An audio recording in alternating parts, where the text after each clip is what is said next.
అమృతధారలకి స్వాగతం. ముందుగా అందరికీ నమస్కారం. ఈరోజు మనం చర్చించబోయే ప్రధానాంశము ప్రత్యక్ష పరోక్ష కథనాలు. ఇందులో భాగంగా అనుకరణం అంటే ఏమిటి, ప్రత్యక్ష అనుకరణ, పరోక్ష అనుకరణ, వీటితో పాటు పురుషులు అంటే పర్సన్స్ గురించి కూడా తెలుసుకుంటాము. ముందుగా అనుకరణము అంటే ఏమిటో చూద్దాం. ఒకరు చెప్పిన మాటలను ఇంకొకరికి చెప్పే పద్ధతిని అనుకరణము అని అంటారు. అనుకరణము, అనుకృతి, కథనము అనేవి పర్యాయ పదాలు. అనగా అనుకరణం అన్నా, అనుకృతి అన్నా, కథనము అన్నా ఒకే అర్థాన్ని ఇస్తాయి. ఈ అనుకరణము రెండు విధములు. ఒకటి ప్రత్యక్ష అనుకృతి లేదా ప్రత్యక్ష కథనము, దీనినే డైరెక్ట్ స్పీచ్ అని ఇంగ్లీష్లో చెప్తారు. రెండవది పరోక్ష కథనం లేదా పరోక్ష అనుకృతి, దీనినే ఇండైరెక్ట్ స్పీచ్ అని ఇంగ్లీష్లో చెబుతారు. ఇప్పుడు ప్రత్యక్ష కథనము గురించి తెలుసుకుందాం. ఒక వ్యక్తి చెప్పిన మాటల్ని యథాతథంగా వేరొకరితో చెబితే దానిని ప్రత్యక్ష కథనం లేదా ప్రత్యక్ష అనుకృతి అని అంటారు. ప్రత్యక్ష కథనం అనుకరణ చిహ్నాలు లేదా ఉద్ధరణ చిహ్నాల మధ్య ఉంటుంది. అంటే అనుకరణ చిహ్నాలనే ఉద్ధరణ చిహ్నాలు అని కూడా అంటారు. ఉద్ధరణ చిహ్నాల తరువాత అని అనే అనుకారం వస్తుంది. ఈ అని అనున్నది భూతకాల అసమాపక క్రియ. దీనినే ఇక్కడ అనుకారము అని అంటాం. ప్రత్యక్ష కథనం శబ్ద ప్రధానముగా ఉంటుంది. ఇటువంటి వాక్యాలు కథలలో, నవలలలో ఎక్కువగా ఉంటాయి. అనగా అనుకర్త అంటే వక్త చెప్పిన మాట చెప్పినట్లు పొల్లు పోకుండా చెప్పడం అనేది జరుగుతుంది. ప్రత్యక్ష అనుకరణ అనగా ప్రత్యక్ష కథనం సంభాషణ శైలిలో ఉంటుంది. ప్రత్యక్ష వ్యాఖ్యానంలోని మాటలు దాదాపు ఉత్తమ పురుషుల్లో ఉంటాయి. ఇప్పుడు పరోక్ష కథనం యొక్క లక్షణాలను పరిశీలిద్దాం. ఒక వ్యక్తి చెప్పిన మాటలను మన మాటల్లో మార్చి వేరొకరికి చెబితే దానిని పరోక్ష కథనం లేదా పరోక్ష అనుకృతి అని అంటారు. అనగా ఒకరు అన్న మాటల సారాంశం చెబితే పరోక్ష కథనం అని అంటారు. ఈ కథనంలో ఉద్ధరణ చిహ్నాలు అనగా అనుకరణ చిహ్నాలు ఉండవు, అనగా తీసివేయబడతాయి. ఈ కథనంలో అని అనే అనుకారాన్ని దాని ముందు పదంలో కలిపేయాలి. ఈ అనుకరణ భావప్రధానంగా ఉంటుంది. వాక్యాన్ని కుదించే వీలు ఉంటుంది. కథన శైలిలో దీని అవసరం ఎక్కువగా ఉంటుంది. మరో లక్షణం, పరోక్ష కథనంలో అనుకరించిన భాగమంతా ఒక వాక్యమే అయి ఉండాలి. ఇప్పుడు ప్రత్యక్ష కథనం యొక్క ఈ ఉదాహరణను పరిశీలిద్దాం. ఈ ఎర్ర సిరాతో ఉన్న వాక్యాన్ని పరిశీలించండి. నేను రాస్తున్నాను అని భరత్ చెప్పాడు. ఈ వాక్యంలో నేను రాస్తున్నాను అనే మాట ఇన్వర్టెడ్ కామర్స్లో ఉంది. అంటే ఉద్ధరణ చిహ్నాల మధ్యన ఉంది. కాబట్టి ఇది ప్రత్యక్ష కథనము. ఈ అనుకరణ చిహ్నాల మధ్య ఉన్న నేను రాస్తున్నాను అనే మాటను అనుకృతాంశము అని అంటారు. ఇక అని అనే భూతకాల అసమాపక క్రియను అనుకారము అని అంటారు. ఇక భరత్ అనుకర్త అంటే అనుకృతాంశమును చెప్పినవాడు అని అర్థం. ఇక చెప్పాడు అన్నది అనుకర్త యొక్క క్రియ, అనగా అనుకర్త చేసిన పనిని తెలుపుతుంది. ప్రత్యక్ష కథన వాక్యాన్ని ఈ విధంగా మనము విశ్లేషించవచ్చు. ఇందులో మనము తెలుసుకోవాల్సిన ముఖ్య అంశాలు రెండు. ప్రత్యక్ష కథనంలో అనుకృతాంశము అనుకరణ చిహ్నాల మధ్య ఉంటుంది. అనుకార పదము అనగా అని అనుకృతాంశము తర్వాత ఉంటుంది. పై వాక్యము ఈ అంశాలను స్పష్టంగా తెలియజేస్తున్నది. ఈ విధంగా ప్రత్యక్ష కథనం అనేది ఉంటుంది.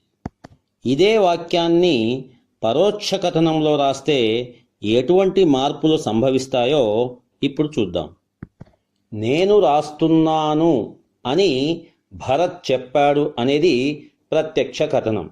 ఈ నీలిరంగు సిరాతో ఉన్నటువంటి వాక్యాన్ని చూడండి. తాను రాస్తున్నానని భరత్ చెప్పాడు. తాను రాస్తున్నానని భరత్ చెప్పాడు అనేది పరోక్ష కథనము. ఇందులో ఏం మార్పులు జరిగాయంటే పరోక్ష కథనంలో ఉద్ధరణ చిహ్నాలు అనుకరణ చిహ్నాలు లేవు అనే అంశాన్ని మనం ఇక్కడ చూడవచ్చు. ఇక రెండవ మార్పు నేను అనేది తానుగా మారింది. ఈ విషయాన్ని ఇక్కడ నల్ల సిరాతో మనము అండర్లైన్ చేసి చూపించాం. అనగా నేను అనే ఉత్తమ పురుష తాను అనే ప్రథమ పురుషగా మారింది. ఇక ప్రత్యక్ష కథనంలో రాస్తున్నాను అని అనే రెండు పదాలు వేరువేరుగా ఉన్నాయి. అదే పరోక్షలో అయితే రాస్తున్నానని అని అనేది దాని ముందు పదంలో కలిసిపోయిన సంగతి ఇక్కడ మనకు తెలుస్తుంది. ఈ రెండిటిని మనము అండర్లైన్ చేసి చూపించాము. ఈ విధంగా ప్రత్యక్ష కథనాన్ని పరోక్ష కథనంలోకి మార్చవలసి ఉంటుంది. ఇందులో జరిగిన మార్పులు మరి ఒకసారి మనము చూద్దాం. ఉద్ధరణ చిహ్నాలు అనగా అనుకరణ చిహ్నాలు పరోక్ష కథనంలో లేవు. నేను అనేది తానుగా మారింది. రాస్తున్నాను అని అనే రెండు వేర్వేరు పదాలు రాస్తున్నానని అని ఒకే పదంగా మారింది. ఈ విధంగా ప్రత్యక్ష కథనాన్ని పరోక్ష కథనంలోకి మారుస్తాము. ఈ స్లైడ్లో ఉన్న చిత్రాల ద్వారా ప్రత్యక్ష కథనాన్ని పరోక్ష కథనాన్ని ఒకేసారి ఏకకాలంలో అవగాహన చేసుకునేందుకు ప్రయత్నిద్దాం. ఇక్కడ మొదటి బొమ్మలో ఉపాధ్యాయుడు ఉన్నాడు. ఆయన వక్త. ఇక మధ్యలో ఉన్న బొమ్మ విద్యార్థి నాయకుడు అనగా మనం లీడర్ అంటాం కదా, ఆయన శ్రోత. ఈ ఉపాధ్యాయునికి విద్యార్థి నాయకుడికి మధ్యలో ప్రత్యక్ష కథనం అనేది జరుగుతుంది. ఉపాధ్యాయుడు చెప్పిన మాటలు విషయాన్ని విన్న తర్వాత విద్యార్థి నాయకుడు ఆ విషయాన్ని మిగిలిన విద్యార్థులతో చెప్తాడు. అప్పుడు విద్యార్థి నాయకుడు వక్తగాను మిగిలిన విద్యార్థులు శ్రోతలుగాను మారుతారు. అప్పుడు విద్యార్థి నాయకుడికి మిగిలిన విద్యార్థులకు మధ్యలో జరిగే సంభాషణ పరోక్ష కథనము అని అర్థం చేసుకోవాలి. ఇప్పుడు పసుపు రంగు యారోతో బాణం గుర్తుతో పైన పసుపు రంగులో ఒక వాక్యాన్ని ఇచ్చాము. ఇది చూడండి. ఉపాధ్యాయుడు చెప్తాడు ఎవరికి? విద్యార్థి నాయకుడికి. మీరందరూ రేపు తప్పనిసరిగా బడికి రావాలి అని చెప్పాడు. ఈ విషయము ఉపాధ్యాయుడు విద్యార్థి నాయకుడికి చెప్పాడు. ఇది ప్రత్యక్ష కథనము. ఇప్పుడు ఆ ప్రత్యక్ష కథనాన్ని విద్యార్థి నాయకుడు పరోక్ష కథనంలో మిగిలిన విద్యార్థులకు చెప్తాడు. ఆ విషయాన్ని నీలిరంగు బాణపు గుర్తుతో కింద చూపించాము చూడండి. మనమంతా లేదా మనమందరము రేపు తప్పనిసరిగా బడికి రావాలని ఉపాధ్యాయుడు అన్నాడు. ఇప్పుడు పైన ఉన్న ప్రత్యక్ష కథనాన్ని కింద ఉన్న ఈ పరోక్ష కథనాన్ని పరిశీలించండి. పైన ఉన్న వాక్యంలో ఉద్ధరణ చిహ్నాలు అనగా అనుకరణ చిహ్నాలు ఉన్నాయి. మరి కింద పరోక్ష కథనంలో ఉద్ధరణ చిహ్నాలు లేవు. అలాగే మీరందరూ అనేటువంటి మధ్యమ పురుష పరోక్ష కథనంలో మనమంతా అనేటి ఉత్తమ పురుషులోకి మారింది. పైన ప్రత్యక్ష కథనంలో రావాలి అని వేరువేరుగా ఉన్నాయి. అదే పరోక్ష కథనంలో రావాలని అంటే రావాలి అనే పదంలో అని అనే పదము కలిసిపోయింది. ఈ విధంగా ప్రత్యక్ష కథనాలు పరోక్ష కథనాలుగా మార్పు చెందుతాయి. ఈ కథనాలలో జరిగే మరికొన్ని మార్పులను ఈ స్లైడ్లో పరిశీలిద్దాం. మనం ముందుగా చెప్పుకున్నట్లు ప్రత్యక్షలో ఉద్ధరణ చిహ్నాలు ఉంటాయి. పరోక్షలో ఉద్ధరణ చిహ్నాలు తొలగించాలి. ప్రత్యక్షలో అని అనే అనుకార పదం ఉంటుంది. పరోక్షలో అని అనే పదాన్ని దాని ముందు పదంతో కలిపి రాయాలి. ప్రత్యక్షలో ప్రశ్నార్థక గుర్తులు, ఆశ్చర్యార్థక గుర్తులు ఉండవచ్చు. పరోక్షలో ఈ గుర్తులు ఉంటే తొలగించాలి. ప్రత్యక్షలో నీవు అని ఉంటే పరోక్షలో నేను లేదా అతడు లేదా ఆమెగా మార్పు చెందుతుంది. నువ్వు అని ప్రత్యక్షలో ఉంటే పరోక్షలో నన్ను అని మారుతుంది. నేను, నా, నాది, నాతో, నాకు అని ప్రత్యక్షలో ఉండేటివి తాను, తను, తన, తనది, తనతో, తనకు ఈ విధంగా మార్పు చెందుతాయి. ఇక మేము, మా, మాది, మాతో, మాకు అనే ప్రత్యక్ష కథనంలో ఉన్న ఉత్తమ పురుషులు పరోక్ష కథనంలో తాము, తమ, తమది, తమతో, తమకు అనే ప్రథమ పురుషులుగా మార్పు చెందుతాయి.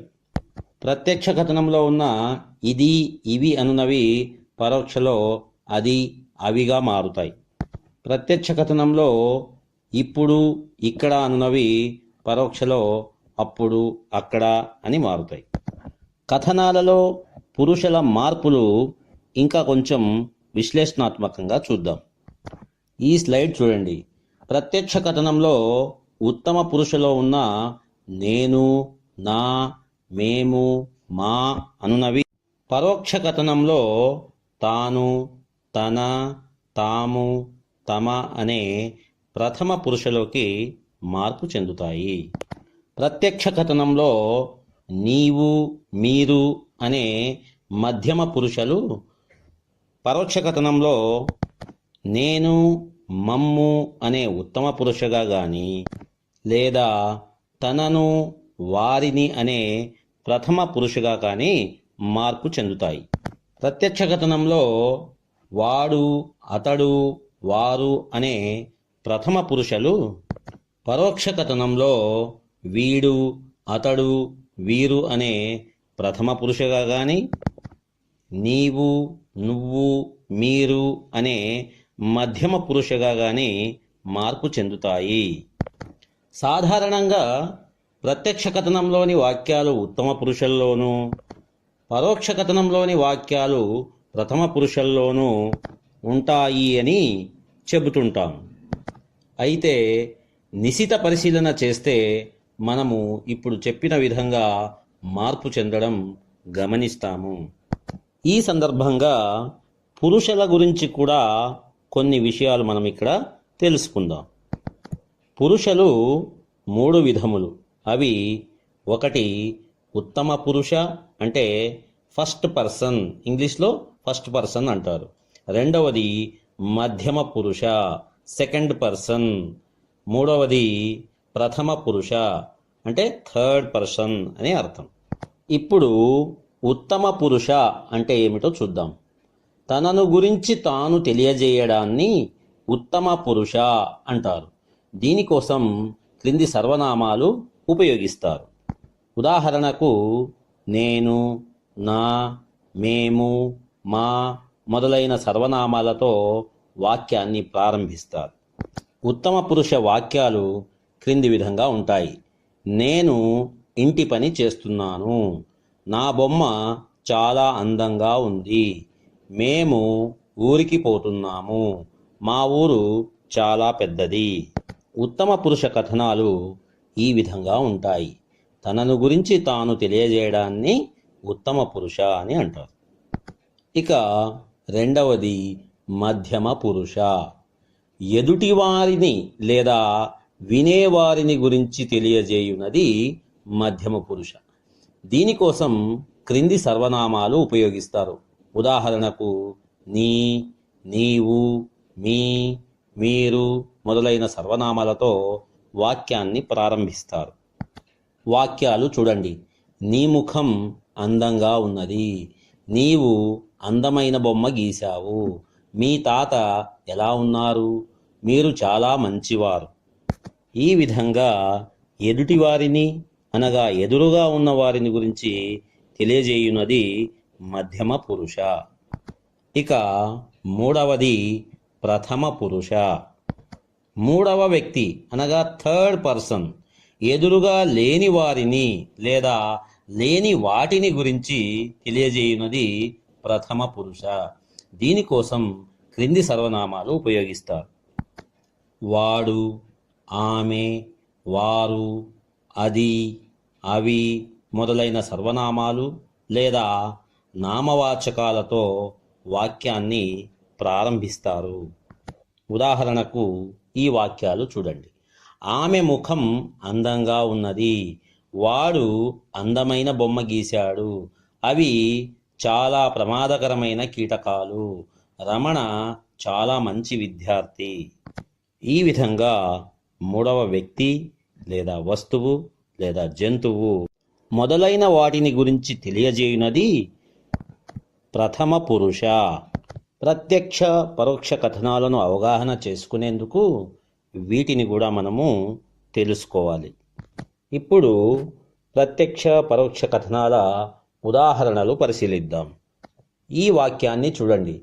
నాకు పల్లెలంటే ఇష్టం అని జానపదుడు అన్నాడు. ఈ వాక్యంలో ఉద్ధరణ చిహ్నాలు ఉన్నాయి. నాకు అనే ఉత్తమ పురుష ఇక్కడ ఉన్నది. అని అనే అనుకార పదం వేరుగా రాయబడింది. అంటే ఈ వాక్యము ప్రత్యక్ష కథనంలో ఉన్నది. ఈ ప్రత్యక్ష కథనాన్ని మనము పరోక్ష కథనంలోకి మార్చాలి. ఈ స్లైడ్ చూడండి. ఇందులో పరోక్ష కథనంలో తనకు పల్లెలంటే ఇష్టమని జానపదుడు అన్నాడు. ఈ పరోక్ష కథనంలో ఉద్ధరణ చిహ్నాలు అంటే అనుకరణ చిహ్నాలను లేకోకుండా రాశాం. అదేవిధంగా నాకు అనేటువంటి ఉత్తమ పురుషను తనకు అనే ప్రథమ పురుషగా మార్చినాం. దీన్ని ఎరాసిరాతో అండర్లైన్ చేసి చూపించాం. ప్రత్యక్షలో ఇష్టం అని అనే రెండు పదాలు వేరువేరుగా ఉన్నాయి. కానీ పరోక్షలో ఇష్టమని అని అనే అనుకారాన్ని ఇష్టమనే పదంలోకి కలిపేశాం.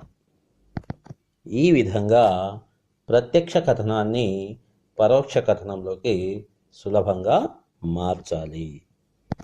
ఈ ఉదాహరణ పరిశీలించండి. తన రాముణ్ణి విడిచి తాను ఒక్క క్షణమైనా బతకలేనని దశరథుడు అన్నాడు. ఈ వాక్యాన్ని పరిశీలిస్తే ఇందులో ఉద్ధరణ చిహ్నాలు అనగా అనుకరణ చిహ్నాలు లేవు. ఈ స్లైడ్లో ఎర్రసిరాతో సూచించాము. తన, తాను అనేటివి ప్రథమ పురుషలు. అని అనే అనుకారం బతకలేను అనే పదంలో కలిసిపోయి బతకలేనని అని రాయబడింది. కాబట్టి ఈ వాక్యము పరోక్ష కథనంలో ఉంది. దీనిని ప్రత్యక్ష కథనంలోకి క్రింది విధంగా మార్చాము చూడండి. తన అనే ప్రథమ పురుషను నా అనే ఉత్తమ పురుషగా మార్చాము. అదేవిధంగా తాను అనే ప్రథమ పురుషను నేను అనే ఉత్తమ పురుషగా మార్చాము. వీటిని ఎర్రసిరాతో గీత గీసి చూపించాము. బతకలేనని అనే పదాన్ని విడదీసి బతకలేను అని అని విడగొట్టి రాశాము. దీన్ని పచ్చసిరాతో గీత గీసి చూపించాము.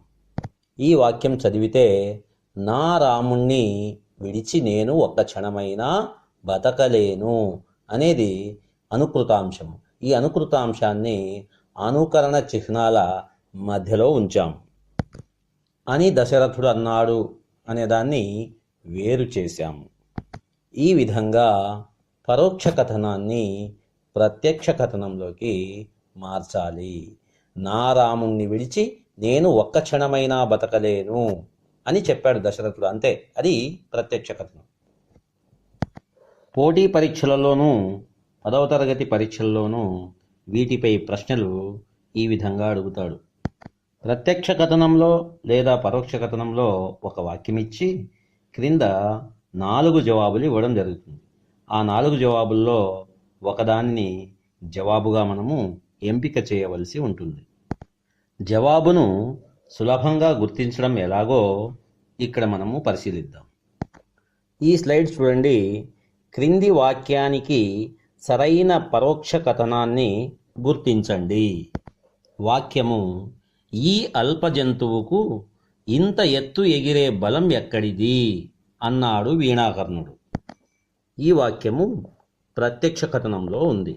దీనికి సరైన పరోక్ష కథనాన్ని మనము ఎంపిక చేయాలి. జవాబులు గుర్తించేటప్పుడు కాని వానిని గుర్తిస్తే సరైన జవాబు మనకు తెలుస్తుంది.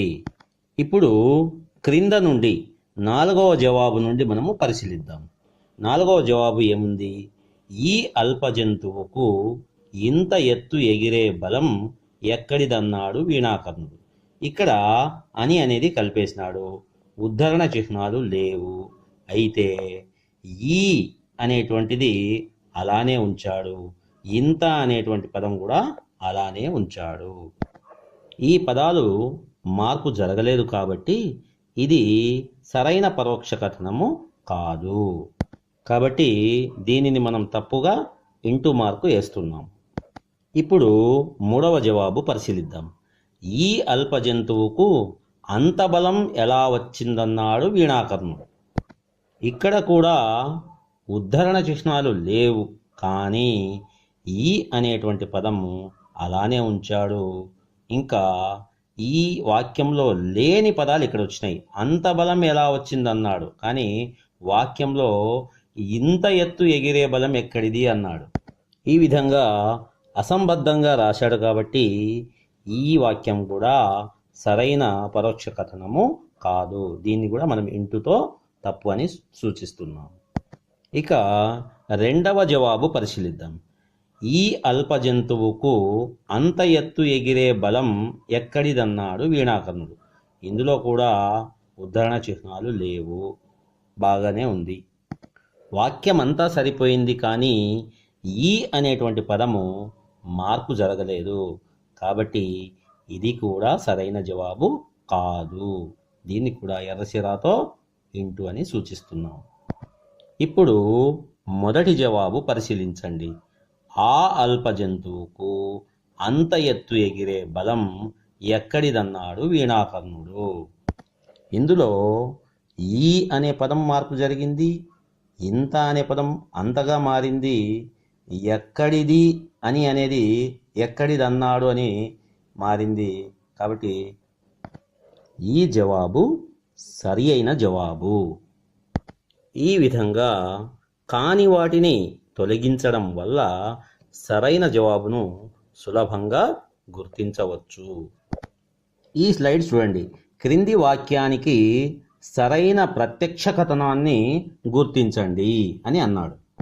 వాక్యము: తమను చులకనగా చూస్తున్నారని స్త్రీలు భావించారు. ఈ క్రింది జవాబులను మొదటి ఆప్షన్తో పరిశీలిద్దాం. మాకు చులకనగా చూస్తున్నారు అని స్త్రీలు భావించారు. ప్రత్యక్షలో ఉద్ధరణ చిహ్నాలు ఉంటాయి. ఈ వాక్యంలో ఉద్ధరణ చిహ్నాలు లేవు. ఇక తమను అనే ప్రథమ పురుష మమ్మల్ను అనే ఉత్తమ పురుషగా మారాలి, కానీ ఇక్కడ తమను మాకుగా మారింది. కాబట్టి ఈ జవాబు సరైనది కాదు. ఇప్పుడు 2వ జవాబును పరిశీలిద్దాం. దీంట్లో మేము చులకనగా చూడబడినాము అని స్త్రీలు భావించారు. ఇందులో ఉద్ధరణ చిహ్నాలు ఉన్నాయి. అయితే ఈ తమను అనేది మేముగా మారింది. ఇది సరైన మార్పు కాదు. తమను మేముగా మారదు. మమ్ములను లేదా మమ్మల్నిగా మారాలి. అలాగే చూస్తున్నారు అనేది రావాలి. చూడబడినాము అని వచ్చింది. కాబట్టి ఈ జవాబు కూడా సరైనది కాదు. ఇప్పుడు 4వ జవాబును పరిశీలిద్దాం. మమ్ములను చులకనగా చూస్తున్నారని భావించారు. ఇక్కడ ఉద్ధరణ చిహ్నాలు లేవు కాబట్టి ఈ వాక్యం కూడా సరైనది కాదు. ఇంకా చూస్తున్నారని అనేది కలిపి రాయబడింది కాబట్టి ఈ వాక్యం కూడా సరైన జవాబు కాదు. 3వ వాక్యం పరిశీలించండి. మమ్ములను చులకనగా చూస్తున్నారు అని స్త్రీలు భావించారు. ఇందులో ఉద్ధరణ చిహ్నాలు ఉన్నాయి. తమను అనేది మమ్ములను అని సరి అయినటువంటి విధంగా మార్పు చెందింది. చూస్తున్నారని అనేది చూస్తున్నారు అని వేరు చేయబడినది. కాబట్టి ఇది సరి అయిన జవాబు. ఇక్కడ మీకు 2 అభ్యాసాలు ఇస్తున్నాను. ఈ స్లైడ్ చూడండి. ఇందులో 5 వాక్యాలు ఉన్నాయి. వీటిని పరోక్ష కథనంలోకి మార్చండి.